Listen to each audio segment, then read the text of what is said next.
my fellow brother and sister, truth seekers. Have you ever wondered what would happen if Jesus were to return and go into modern Christian churches? What would happen if he did the same things that he did back then? If he proclaimed Jubilee as he did in Luke 4:19? What would happen if Jesus turned over the moneylenders' tables? What would happen and what would be the reaction of Christians? My name is Wayne Walton, and I'm a monetary reform advocate to promote a usury-free money system and a modern Jubilee.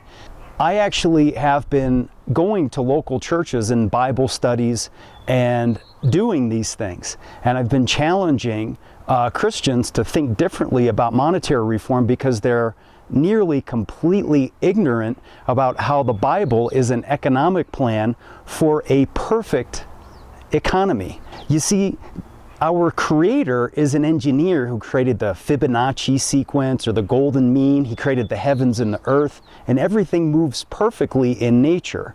It's just where you get into man where everything gets messed up. Well, He's the grand engineer that made all of this, and He gave the engineering plan for an economic system that would function perfectly, where there'd be no poverty and perpetual war.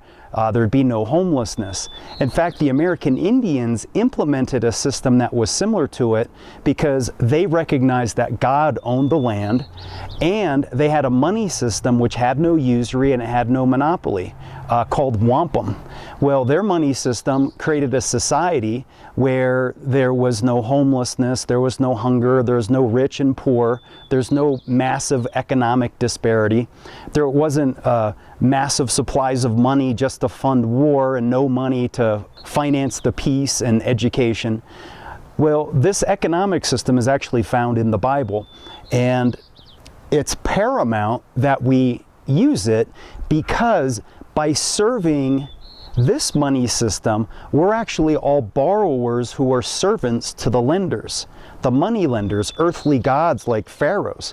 The bankers are like modern pharaohs that we're all serving. Well, I've created a PDF that I'll hope you watch, and it has a series of videos, some of which I've created to bring believers really of all faiths and even atheists. During the time of the Exodus, Moses rounded up people who were not just Israelites, it was the multitudes.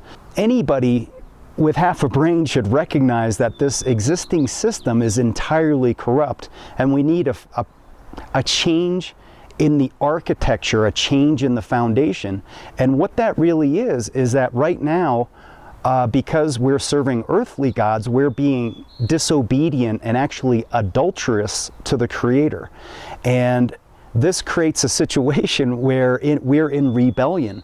And by changing course, as it says in the Bible, repent for the kingdom of heaven is at hand.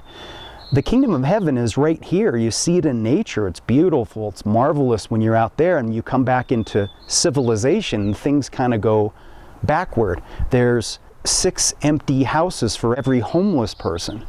We could be doing much better than that, and God requires us to do better than that, and we can, and it's really not that difficult if you really study the Bible. There's a plan in there for us to do it.